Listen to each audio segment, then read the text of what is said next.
La République démocratique du Congo est en guerre. La RDC est en guerre. La guerre, c'est un conflit d'intérêts qui se règle par les sangs.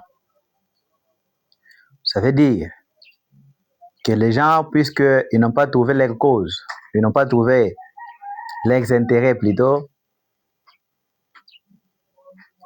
dans ce que les autres font, ils s'arrangent pour faire la guerre à la République. Donc, la guerre comme étant conflit d'intérêts qui se règle par les sangs.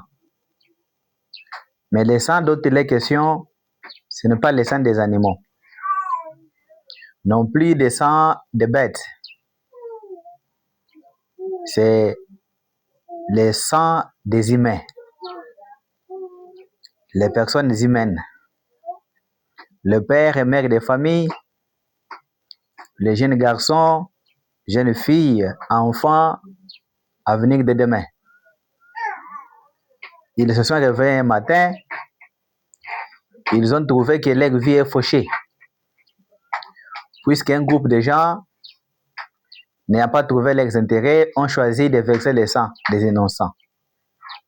Les enfants se sont retrouvés orphelins, les femmes violées, les autres veuves, les autres veufs, les autres handicapés, rendus invalides, puisqu'un groupe de gens n'a pas trouvé ses intérêts et est allé se rallier avec un État voisin pour verser les sangs des innocents. Monsieur le Président de la République fait une déclaration devant les ambassadeurs lors du partage de vœux. Il dit qu'il est ouvert au dialogue. C'est une bonne chose. Le dialogue est une bonne chose puisque nous sommes en guerre, nous avons besoin de la cohésion nationale, ce qui doit faire notre force.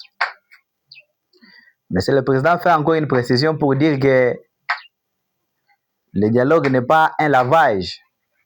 Pour tous ceux qui ont versé le sang, la justice devra suivre son cours normal. C'est ce qui m'a plus intéressé. La justice doit suivre son cours normal. Ceux qui ont versé le sang doivent être poursuivis jusque dans leur dernier retranchement pour qu'ils se rendent compte des sangs qu'ils ont versés, les sangs des innocents. Les sangs des innocents doivent être vengés. La justice doit venger les sangs des innocents, doit venger les femmes violées en masse, doit punir ces génocides qui se commet, qui est en train d'être commis à l'est de la RDC. La justice doit activer tous les mécanismes nécessaires, que ce soit la justice au niveau national et au niveau international. Que cette barbarie rwandaise soit la dernière en RDC, puisque ça n'est de trop. Ça n'est vraiment de trop. La justice doit s'arranger de façon à traquer tous les traîtres et leurs complices et leur appliquer la sentence la plus forte pour que ça serve de dissuasion à d'autres personnes qui seraient tentées d'emboîter cette voie-là des armes. Parce que ce que vous cherchez par les armes, vous pouvez l'obtenir autrement.